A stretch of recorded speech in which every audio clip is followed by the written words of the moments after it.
سڵاوتان لەبێ بینەرانی خۆشەویستی تلوزیۆنی کۆمەڵا ئەم کاتە و هەموو کاتێکی ژیانتان باشی وادارین کە لە هەر کوێیەکان ساغ و سڵامەت بن.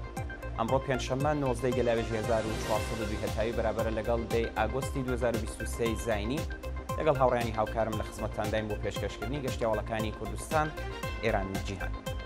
سەرەتا سەردێڕەی گرنگترین هەواڵەکان.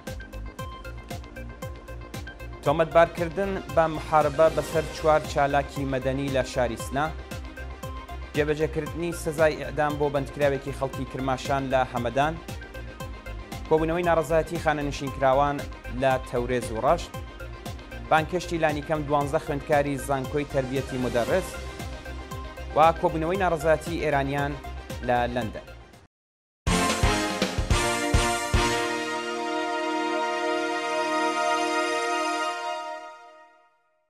درێژەی هەواڵەکان. تۆمەتبارکردن بە محاربە بەسەر 4 چالاکی مەدەنی لە شاری سنا.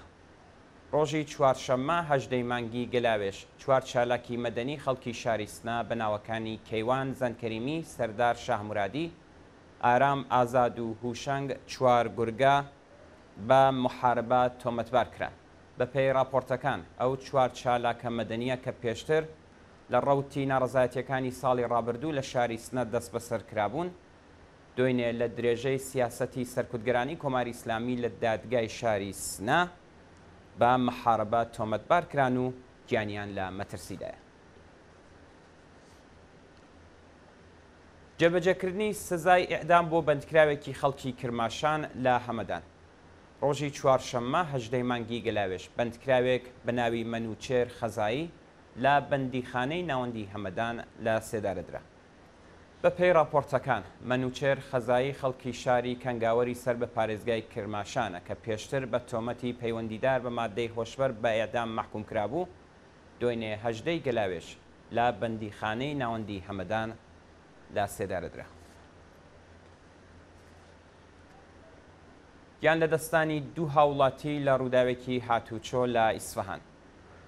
ڕۆژی چوارشەممە 18 مانگی گەلاوێژ لە ڕووداوێکی هاتوچۆدا لە ئیسفەهان دوو هاوڵاتی خەڵکی شارەکانی مەهاباد و سەردەشت گیانیان لەدەستا. ڕۆژی ڕابردوو دوو هاوڵاتی بەناوەکانی هادی تەمەن 30 ساڵ و کامران تەمەن 40 ساڵ دانیشتووی شارەکانی مەهاباد و سەردەشت بە مەبەستی کارکردن سەردانی شاری ئیسفەهانیان کرد کە لە ڕووداوێکی هاتوچۆدا لە نێوان دوو ماشێنی پەیکان و پرایت لە ڕێگەی گۆلپایەگان بۆ ئیسفەهان تووشی ڕووداوی هاتوچۆ دەبن و بەداخەوە گیانیان لەدەستاوە. جێگەی ئاماژەیە بەهۆی ڕێگاوبانی خراپ و نایستانداربوونی ماشێن بۆتە هۆی ئەوەی کە ساڵانە بە دەیان کەس لە ڕێگاکانی ئێراندا گیانیان لەدەست بن. کۆبوونەوەی ناڕەزایەتی خانەنشینکراوان لە ئوستانەکانی ئازەربایجانی شەرقی و گیلان. ڕۆژی چوارشەممە 18 مانگی گەلاوێژ خانەنشینکراوانی ئوستانەکانی ئازەربایجانی شەرقی و گیلان بە داخوازی هاوسانسازی حەقدەستەکان لەبەر سندوقی خانەنشینکراوان کۆبوونەوە و ناڕەزایەتیان دەربڕی.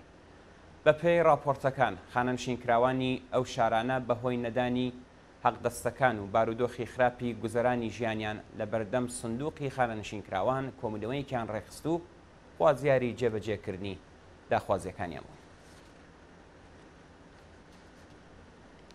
بەردەوامی سەرکوتکردنی چالاکی معەلیمان لە ئەلبورز و ئیلام. بە گوێرەی زانیاریەکانی ئەنجومەنی سنفی فەرەنگیان دوو چالاکی سنفی معەلیمان بە ناوەکانی لیدا ئیسماعیلی و عەلیڕەزا هێممەتی بە زۆرەملێ خانەنشین کران و بەم جۆرە لە سەرکار دوورخرانەوە. بە پێی راپۆرتەکان لیدا ئیسماعیلی چالاکی سنفی فەرهەنگیانی ئەلبورز لەلایەن لیژنەی لێکۆڵینەوە بە تۆمەتی دەربڕینی ناڕەزایەتی بە خانەنشینکردنی ئیجباری مەحکوم کرا و هەروەها عەلیڕەزا هێممەتی چالاکی سەندیکای کرێکاری ئیلام بە تۆمەتی ناڕەوا بۆ ماوەی 3 مانگ لە کارەکەی دوورخرایەوە.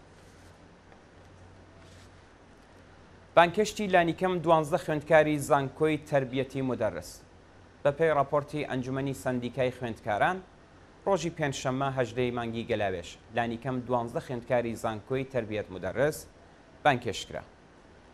بە پێی راپۆرتەکان با نزیک بوونەوە لە ساڵیادی کوشتنی ژینە ئەمینی و ترسی ڕژیم لە خوێندکاران 12 کەسیان بانکێشتی وەزارەتی ئیتلاعات کراون و بە زۆرم لێ ئەو خوێندکارانیان ناچار بە واژۆکردنی بەڵێننامەیەک بۆ بەشداری نەکردن لە ناڕزایەتیەکان کرد. هەڕەشە لە خوێندکاران بەشێک لە سیاسەتی کۆماری ئیسلامیە کە بەردەوام بۆ ترساندن و تۆقاندن بەڕەوەی دەبێت. کۆبوونەوەی ناڕزایەتی ئێرانیان لە لەندەن. ڕۆژی چوارشەممە 18 مانگی گەلاوێش ئێرانیانی دەرەوەی وڵات بە کۆبوونەوەیەک لە بەردەم سەفارەتی کۆماری ئیسلامی لە لەندەن ناڕزایەتیان لە بەرامبەر سیاسەتی سەرکوتگەرانەی ڕژیمی ئیسلامی دەربڕی. خۆ پیشاندەران بە وتنەوەی دروشم دژ بە کۆماری ئیسلامی بە تایبەت زیادبوونی ژمارەی ئێعدامەکان لە مانگانەی دواییدا و تاوانەکانی ڕژیمی کۆماری ئیسلامی کۆبوونەوەیکیان لە بەردەم سەفارەتی کۆماری ئیسلامی ڕێخست و ناڕزایەتی خۆیان دژ بە کۆماری ئیسلامی و سیاسەتەکانی دەربڕی. گیان لە دەستان و برینداربوونی لانیکەم 53 کەس لە مسکۆ. ڕۆژی پێنجشەممە 19 مانگی گەلاوێش بەهۆی هێرشی پەهبادی بۆ سەر کارخانەیەکی ئامێری کارەبایی مسکۆ لانیکەم 52 کەس بریندار و یەک کەسیش گیانی لەدەستە. بەهۆی هێرشی پابادی ئۆکراین بۆ سەر بینایەکی کارخانەیەکی ئامێری کارەبایی لە رووسیا لانیکەم 53 کەس بە سەختی بریندار بوون و یەک کەسیش گیانی لەدەستا. بە پێی راپۆرتەکان 6 کەس لە برینداربووان باری تەندروستیان ناجێگیرە. دوا هەواڵ بەردەوامی ئاگرکەوتنەوەی جەزیرەی ماوی لە ئەمریکا.